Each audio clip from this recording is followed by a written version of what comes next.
함께 기도하겠습니다.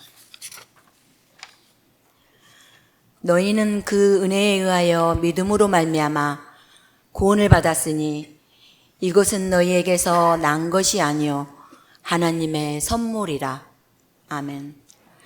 사랑과 은혜가 풍성하신 하나님 아버지, 무더위와 장마 속에서도 저희를 지키시고 인도해 주시는 주님의 은혜에 감사드립니다. 한 해의 절반이 훌쩍 지나고 저희는 주님 앞에 나와 주님의 말씀을 듣고 배우고자 이 자리에 모였습니다. 우리의 마음을 열어 주님의 은혜와 진리를 깨닫게 하시고 주님의 뜻대로 살아갈 수 있는 힘을 더하여 주시옵소서. 자비로우신 하나님, 한 주간 주님의 뜻을 따르지 못하고 세상의 유혹과 시험에 흔들리며 살아왔음을 고백합니다.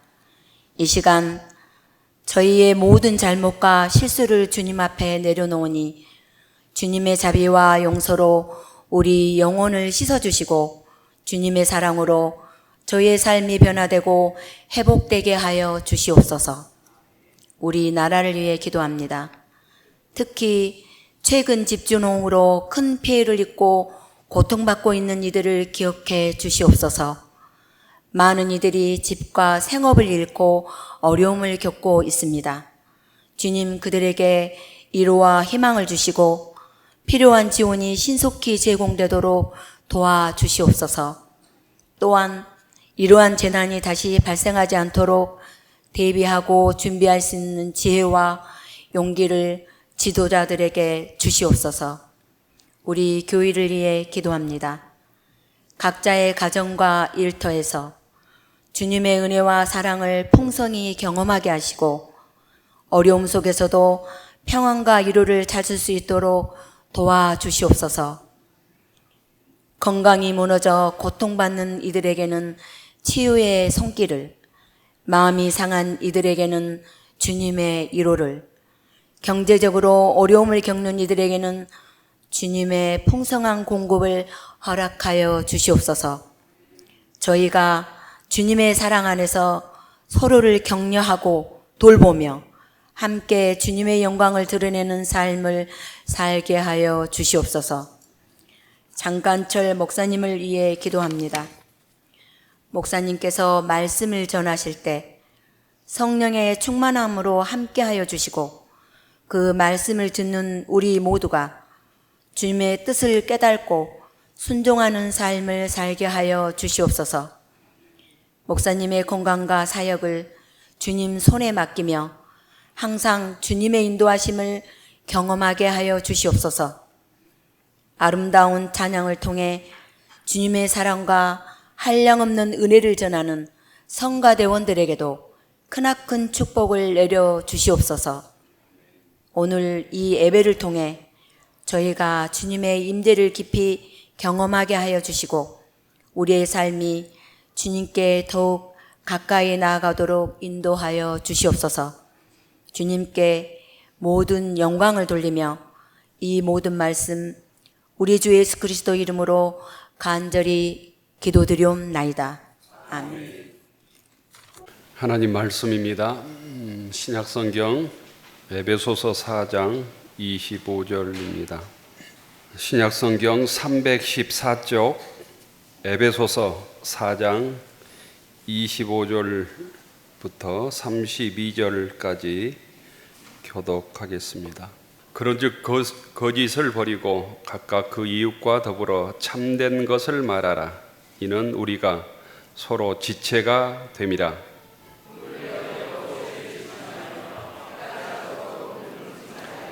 마귀에게 틈을 주지 말라.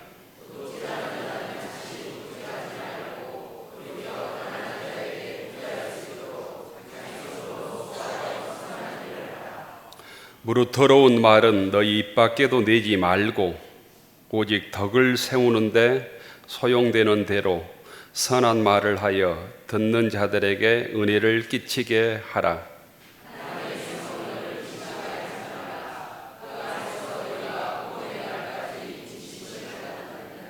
너희는 모든 악독과 노함과 분냄과 떠드는 것과 비방하는 것을 모든 악의와 함께 버리고 서로 친절하게 하며 불쌍히 여기며 서로 용서하기를 하나님이 그리스도 안에서 너희를 용서하신과 같이 하라.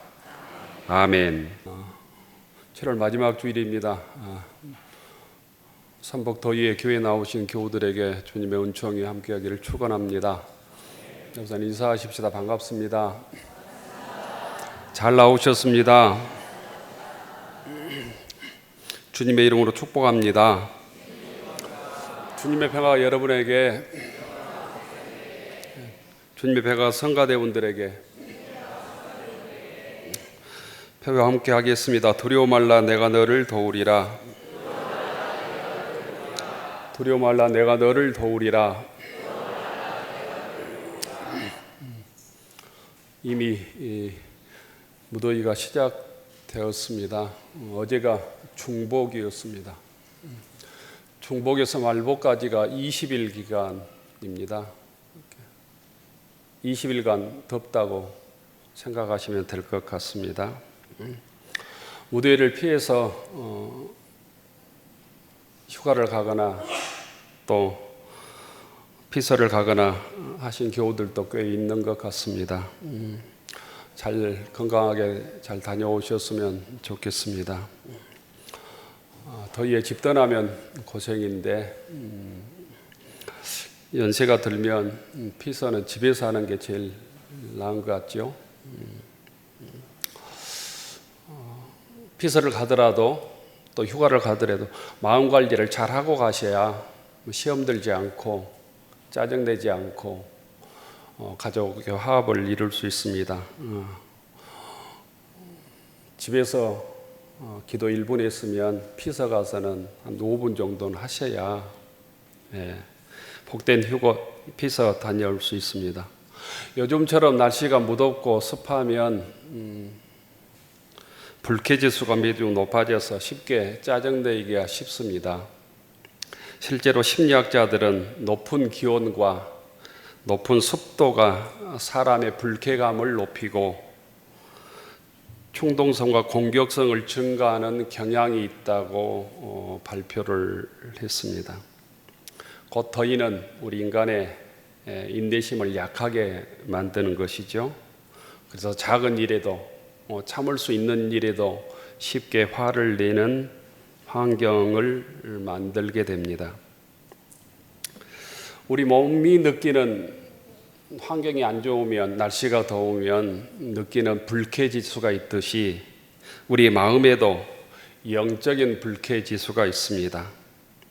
우리 마음속에 상처와 믿음, 억울함이 쌓이면 작은 일에도 쉽게 화가 치밀어 오릅니다.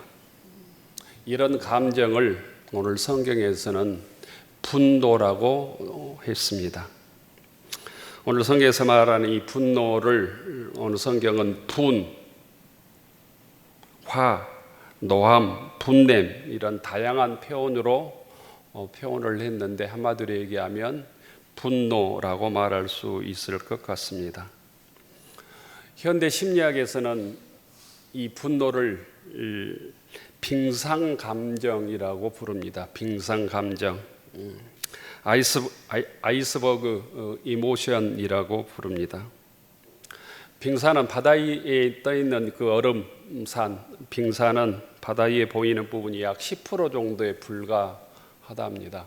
90%는 물 밑에 있는 것이죠. 감정도 이와 같다는 것입니다. 우리가 겉으로 드러내는 감정은 작은 부분일 뿐이고 그 아래에는 더 깊은 감정들이 숨어 있다는 거예요. 그것들이 드러날 때 여러 가지 감정으로 드러난 대표적인 감정이 분노입니다. 분노의 밑바닥에는 상처와 두려움, 외로움, 인정받고 싶은 욕구가 함께 숨겨져 있습니다. 또한 분노는 내 마음의 첫 번째 감정이 아니라 대부분 마지막 감정입니다. 참고 참다가 분노가 폭발하는 것이죠. 처음부터 분노를 폭발하는 경우가 없습니다. 그런데 오늘 하나님께서는 이 분노를 참으라고 하지 않고 있다는 거예요. 분노를 참으라, 분 내지 말라 이렇게 말하지 않고 오늘 26절에 보면 분을 내어도 죄는 짓지 말라. 아주 오묘한 표현입니다. 오묘한 표현. 분을 내어도 죄를 짓지 말며 해가 지도록 분을 품지 말라. 해가 해지기 전에 분노를 해결하라라는 의미입니다. 새 번역에서는 이렇게 번역했습니다. 화를 내더라도 죄를 짓는 데까지 이르지 않도록 하십시오. 화를 내고 분노해도 죄를 지어서는 안 된다 이렇게 말씀합니다. 31절에 보면 모든 악독과 노함과 분냄과 떠드는 것과 비방하는 것을 모든 악의와 함께 버리라. 새 번역에서는 모든 악독과 격정과 분노와 소란과 욕설은 모든 악의와 함께 내버리십시오 이렇게 번역을 했습니다. 오늘 성경에서 이 분노를 특별하게 봐야 되는데 이 분노를 죄라고 말하고 있지 않다는 거예요. 오히려 신앙인들은 이 분노를 끊임없이 평생 동안 살면서 이 분노의 감정을 어떻게 다스려야 할지를 묻고 그 해결책을 오늘 성경 우리들에게 알려줍니다. 치유되지 않는 분노가 죄로 발전하기 때문입니다. 이 치유되지 않는 분노가 관계를 무너뜨리고 공동체를 파괴하고 결국 치유되지 않는 분노는 자기 자신을 무너뜨립니다. 그래서 하나님께서는 우리의 분노를 억누르라고 말하지 않으시고 그 분노를 치유하고 잘 다스리라고 말씀하시고 그 길을 우리에게 알려줍니다. 교우 여러분, 오늘날 많은 사회학자나 심리학자들은 우리의 사회, 우리가 살고 있는 사회를 일명 분노 사회라고 정의도 합니다. 제가 지난 시간에 한병철 씨는 우리가 살고 있는 사회를 피로 사회다 이렇게 정리하고 책을 썼다고 그랬는데 분노 사회라고 하는 책들도 찾아보면 꽤 많이 나와 있습니다. 분노가 증폭되는 시대에 살고 있다는 것입니다. 운전하다가 시비가 붙으면 쉽게 곧 욕설을 하고 더 감정이 조절이 안 되면 보복 운전을 하고 이러잖아요. 인터넷을 보면 서로를 향한 익명의 욕설, 혐오, 조롱이 난무합니다. 여러분들이 들고 있는 핸드폰에 어떤 방들을 보면 온갖 욕설과 비방과 조롱과 혐오가 난무합니다. 이렇게 도덕 사회가 괜찮을까라고 걱정될 만큼 가정에서는 사소한 말 한마디가 관계를 깨기도 하고 또 그것들이 해결되지 않으면 가정이 파괴되는 결과도 일어납니다. 왜 이렇게 우리는 쉽게 화를 내고 분노하는 사회를 만들었을까?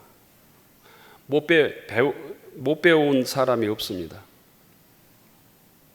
다 자기 일의 전문가들입니다. 지식은 차고 넘칩니다. 우리가 알고 있는 모든 지식들은 또 AI가 알려줍니다. 많은 경험도 있습니다. 또 물질도 넘쳐납니다. 그럼에도 불구하고 모든 사람들이 분노하는 세상 속에서 우리가 살고 있습니다. 그 이유를 살펴보면 사회학자들이나 심리학자들은 이렇게 진단합니다. 사람들은 끊임없이 경쟁 속에서 지쳐 가고 있습니다. 또한 세상을 살아가다 보면 이 세상 속에 곳곳에 있는 불공정을 경험하게 됩니다. 특별히 젊은이들이 이 기존 사회들과 사이에서 불공정을 아주 많이 경험한다고 그러죠. 기성세대는 당연한 일을 젊은이들은 불공정이라고 판단하는 일들이 아주 많습니다. 또한 존중받지 못하고 인정받지 못한 채 끊임없이 다른 사람과 비교당하며 살아가기 때문에 그 결과가 분노로 드러난다. 이런 얘기를 하는 것을 보았습니다. 제독 철학자 한병철 교수는 피로사회에서 이렇게 얘기했습니다. 현대인은 끊임없이 성과 중심의 삶을 산다. 끊임없는 경쟁 속에서 자신을 성과를 내기 위해서 소진한다라는 거예요. 자신을 태운다라는 거예요. 이러한 피로와 소진은 사람들의 마음을 곧 긴장시키고 여유 없이 만들고 상대방을 배려하지 못하게 만든다는 거예요. 또한 작은 자극에도 쉽게 분노하도록 만드는 사회적 환경이 된다라고 진단했습니다. 그러므로 오늘 우리가 살아가는 시대는 피곤한 시대일 뿐 아니라 쉽게 화를 낼 수 있는 분노 사회 속에 내가 오늘 신앙인으로 살아. 교회 와서도 분노하는 일들이 가끔씩 벌어집니다. 우리 교회는 그렇지 않지만 큰 교회들은 주차하다가 분노하고 예배 드리지 않고 돌아가는 교인들도 꽤 있다고 그러죠. 교우 여러분, 분노하기 쉬운 세상, 분노할 수밖에 없는 세상 속에서 신앙인들은 그 분노를 어떻게 관리해야 될까? 오늘 주의 말씀에 귀를 기울여 보시기 바랍니다. 사도 바울은 주의 말씀을 통해서 우리에게 몇 가지 해답을 알려줍니다. 사회가 우리의 분노를 자극할 수는 있지만 그러나 분노를 어떻게 다루느냐의 문제는 우리의 신앙과 또한 영성의 문제로 다가오기도 하고 우리 신앙인들에게 주어지는 숙제일 수도 있습니다. 이 문제를 신앙적으로 해결하지 못하면 신앙을 지킬 수도 없을 뿐 아니라 스스로 그 분노 때문에 자기 자신이 파괴된다고 하는 사실을 기억할 수 있기를 바랍니다. 우리 신앙인들이 분노가 없으면 얼마나 좋겠습니까? 우리 신앙인들도 똑같이 분노가 일어납니다. 그러면 화를 참아야 될까? 오늘 사도 바울은 분노하지 말라고 말씀하지 아니하시고 분을 내어도 죄를 짓지 말고 해가 지도록 분을 품지 말라고 얘기합니다. 곧 분노 자체, 그 자체가 죄라고 말하고 있지 않다는 거예요. 어떻게 보면 분노는 하나님께서 우리 인간에게 허락해 주신 자연스러운 감정의 하나입니다. 예수님께서도 성전에서 장사하는 사람들을 보시고 장사치에 상들을 엎으시면서 분노했습니다. 이런 분노를 의분이라고 그러죠. 우리가 살아가면서 부정한 일을 보면 또 악한 사람들을 보면 우리가 분노하게 됩니다. 이런 의분들이 있어야 되는 거죠. 약자를 속이거나 약자를 무시하는 것을 보면 분노하는 것이 당연한 우리 신앙인들의 감정, 일반 사람들의 감정이다라는 거예요. 이 우러운 분노가 필요하다라는 거예요. 그런데 그 분노 때문에 죄를 지어서는 안 된다는 거예요. 하나님께서도 불의와 악 앞에서도 진노하시는 하나님의 모습을 구약에 보면 자주 볼 수 있습니다. 문제는 분노 자체가 아니라 분노가 우리를 지배할 때입니다. 분노가 우리의 마음을 지배하기 시작하면 하나님의 뜻보다는 자신의 감정을 앞세우게 되고 그 감정 때문에 결국 죄를 짓게 되고 출발은 하나님의 뜻을 위해서 출발했는데 결과는 하나님의 영광을 가리고 죄를 짓고 자기 자신을 파괴하는 결과로 마무리된다라는 거예요.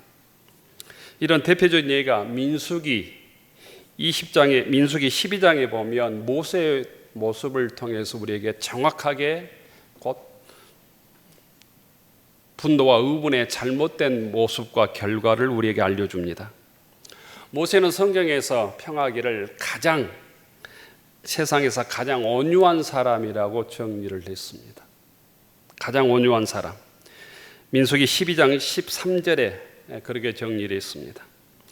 그런 모세도 분노 앞에서 무너졌던 사실을 또한 민수기 20장에 보면 기록하고 있습니다.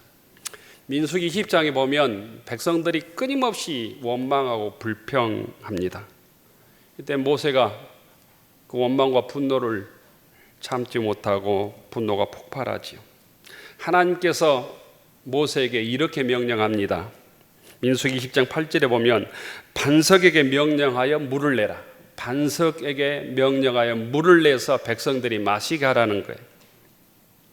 하지만 분노한 모세는 백성들을 향해서 반역하는 자들아 들으라 이렇게 외치면서 지팡이로 반석을 2번 내리칩니다. 하나님께서는 이 모세의 분노만 책망한 것이 아닙니다. 모세는 이 분노 때문에 하나님의 말씀에 순종하지 못하고 백성들 앞에서 하나님의 거룩하심을 드러내지 못하게 됐습니다. 분노를 가지고는 하나님의 뜻을 이룰 수 없다는 거예요. 하나님의 거룩하심을 드러내지 못한 모세를 책망합니다. 모세는 하나님의 말씀보다 자신의 감정을 앞세웠습니다. 그 결과는 모세가 약속의 땅, 가나안 땅에 들어가지 못하는 결과로 이어집니다. 출애굽했지만 가나안 땅에 들어가지 못한 불운의 지도자가 되는 것이죠. 그 원인을 민수기 20장은 하나님의 영광을 가리는 분노에서 찾고 있습니다. 하나님께 책망하신 이유는 단지 모세가 화를 냈기 때문이 아니에요. 분노 때문에 하나님 말씀에 온전히 순종하지 못하고 백성들 앞에서 하나님의 거룩하심을 드러내지 못하고 하나님의 영광을 가렸기 때문입니다. 결국 모세는 약속의 땅에 들어가지 못하고 느보산에서 쓸쓸하게 혼자 죽어갑니다. 분노는 죄가 아닙니다.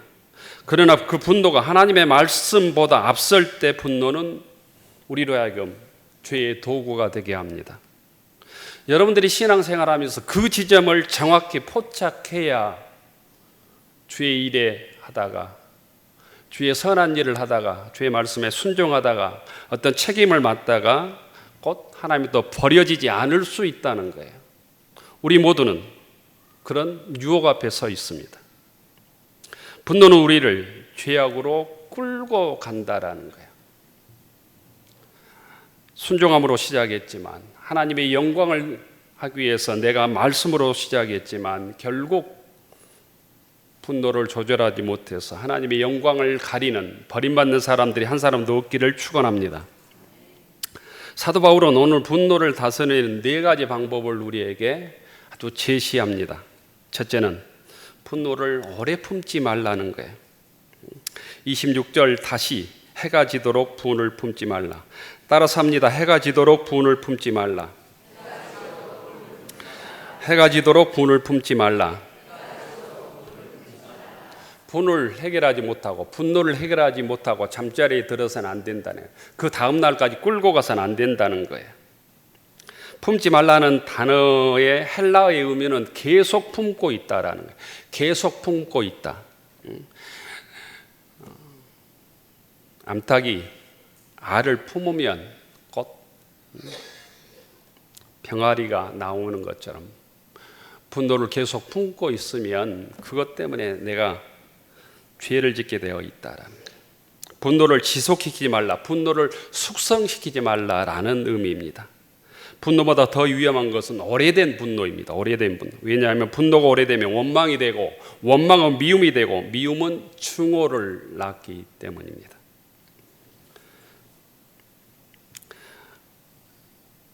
베트남의 가장 유명한 선생 틱나단의 유명한 책이 몇 년 전에 벌써 오래됐는데 책이 그 화라고 하는 책이 우리 국민들 사이에 인기가 있었던 때가 있었습니다. 거기에 보면 분노는 뜨거운 감자와 같다. 손에 쥐고 있으면서 그 감자를 상대방에게 던지려고 하지만 가장 먼저 손을 대이는 사람은 바로 자기 자신이다. 이런 유명한 어록이 있습니다. 분노는 시간이 해결해 주지 못합니다. 용서하지 못한 사람보다 용서하지 못하는 자신이 더 괴롭고 그래서 하나님께서는 분노를 품지만 해가 지도록 분을 품지 말라고 얘기합니다. 두 번째는 곧 그 분노가 마귀가 틈을 타지 않도록 하라는 거예요. 마귀에게 틈을 주지 말라는 거예요. 27절에 보면 마귀에게 틈을 주지 말라. 따라서 합니다. 마귀에게 틈을 주지 말라. 틈이라는 말은 조금 문이 열려 있다는 뜻이죠. 도둑은 열린 문으로 들어옵니다. 마귀도 마찬가지입니다. 분노는 마귀의 놀이터입니다. 작은 활을 쥐어서 미움으로 만들고, 미움은 증오를 만들고, 증오는 자기 자신을 파괴하고 상대방을 파괴합니다. 그래서 랍비들은 분노를 이렇게 설명한 것을 보았습니다. 분노는 잠시 나에게 찾아오는 손님이다, 손님. 그러나 손님에게 내 방을 내어주면 그 손님은 결국 내 집 주인이 된다. 처음에는 화가 났지만 그 화를 조절하지 못하면 며칠이 지나고 몇 년이 지나고 몇 달이 지나면 그 분노가 내 인생을 좀먹게 되고 주인이 되어버린다. 그래서 사도 바울은 마귀에게 틈을 주지 말라고 권면합니다. 분노가 계속되면 말이 거칠어지고 관계가 깨지고 공동체가 무너집니다. 가정이 깨지는 것도 대부분 작은 말 하나에서부터 시작할 때가 80~90%예요. 어떤 어려운 사건이 일어나서보다는 서로에게 상처를 주는 말 한마디가 가정을 깨는 출발이다라는 거예요. 그것들이 해결되지 않고 섭섭함으로 분노로 쌓일 때 가정은 교회도 마찬가지입니다. 처음에는 작은 오해가 분노를 만들고 그 분노가 마음을 굳게 만들고 결국 공동체를 무너뜨립니다. 그래서 사도 바울은 마귀에게 틈을 주지 말라고 얘기합니다. 결국 영적으로 보면 분노는 내 감정의 문제가 아니라 영적인 문제이다라는 거예요. 여러분 마음속에 풀리지 않는 분노가 있으면 신앙적 관점에서 여러분들의 감정과 마음을 신앙의 눈으로, 말씀의 눈으로 보아야 합니다. 그리고 신앙적으로 해석해 낼 수 있어야 합니다. 그게 마귀의 유혹인지 하나님의 뜻인지 내 의로움을 드러내기 위함인지 나의 영광을 드러내기 위함인지 나의 옳음을 증명하기 위함인지. 셋째는 더러운 말을 금하라고 얘기합니다. 29절에 보면 무릇 더러운 말은 너희 입 밖에도 내지 말고, 따라서 합니다. 무릇 더러운 말은 너희 입 밖에도 내지 말라. 사도 바울이 이 분노의 해결책으로 왜 더러운 말을 하지 말라고 했어요? 분노는 결국 말로 드러나요. 화가 나면 상대방을 비난합니다.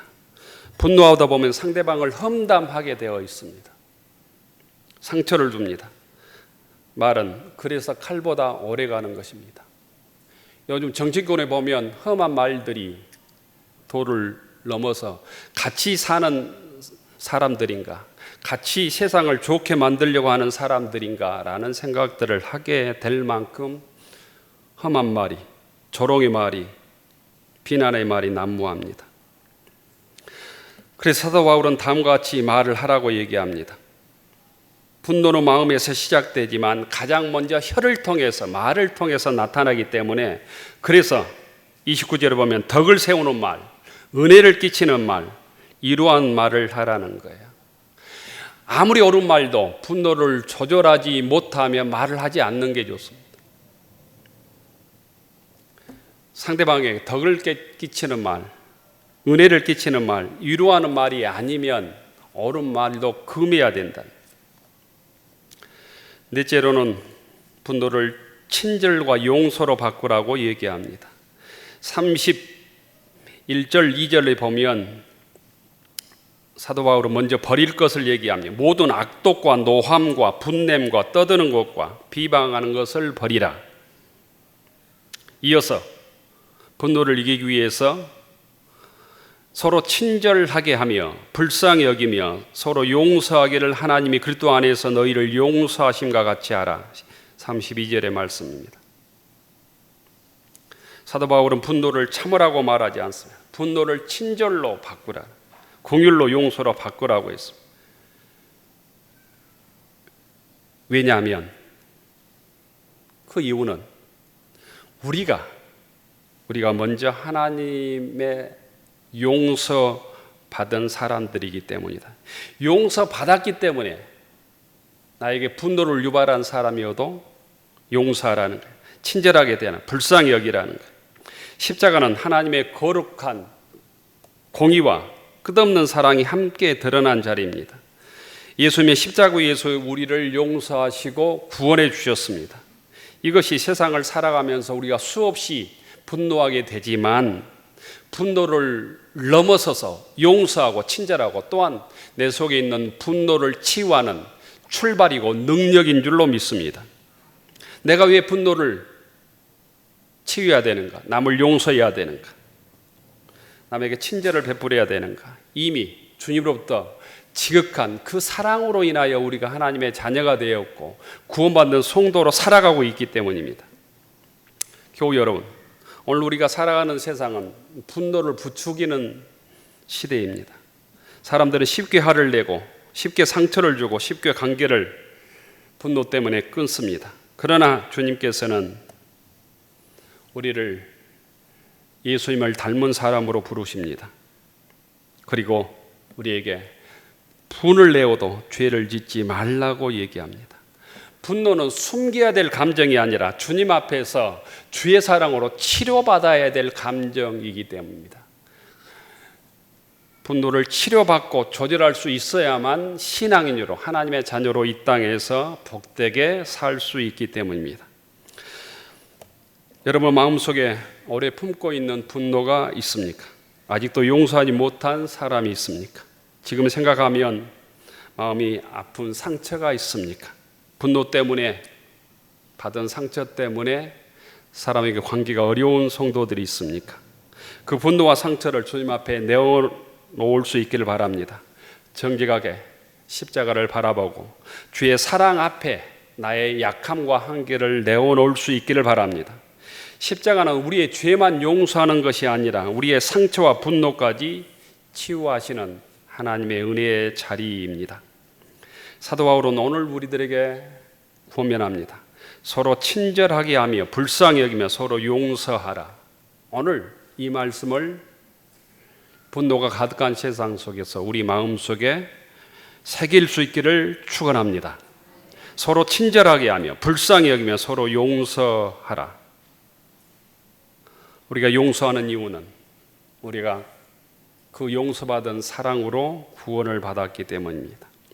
세상은 분노를 키우지만 이 믿음으로 무장하고 있을 때 복음으로 분노를 치유할 수 있습니다.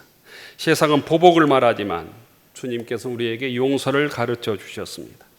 세상은 미움을 증폭시키지만 주님께서는 성령의 열매를 맺게 하십니다.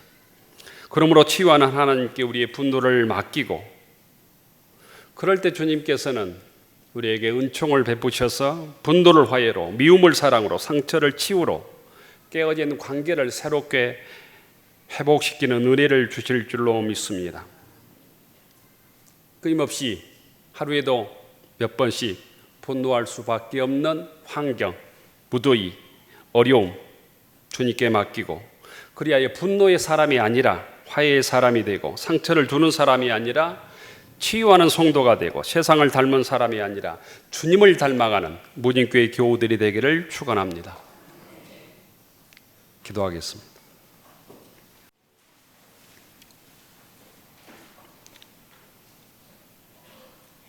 하늘 우러러 축원하옵나니 이제는 우리를 먼저 사랑하시고 용서하신 우리 주 예수 그리스도의 은혜와 분노와 상처까지도 치유하시며 저희들을 하나님의 자녀로 품어주시는 하나님 아버지의 크신 사랑하심과 우리와 함께 하시는 성령의 이루하심과 교통하심이 분노의 감정에 이끌려 살아가지 아니하시 하나님의 치유하심으로 거듭나 주의 사랑과 용서를 실천하며 주의 자녀로 주의 백성으로 살아가기로 다짐하는 교우들 머리 위에 우리의 가정과 일터위 위에 우리의 자녀들 위에 이제로부터 영원까지 함께하여 주시기를 간절히 축원하옵나이다.